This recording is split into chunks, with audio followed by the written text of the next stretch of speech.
E aí? Tum.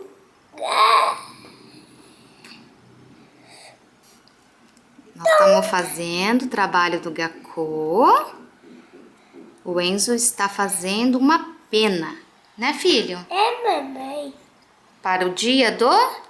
Terça-feira. Terça-feira, para terça-feira, para o dia do índio. A Sensei vai fazer um cocar. Não é, filho?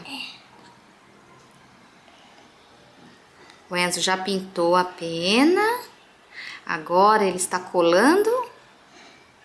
Como chama isso mesmo, filho? Em tesoura. Isso. Como? Em tesoura. Isso, lantejoulas. Em tesoura. Muito bem, filho. Parece o nome de Bizia.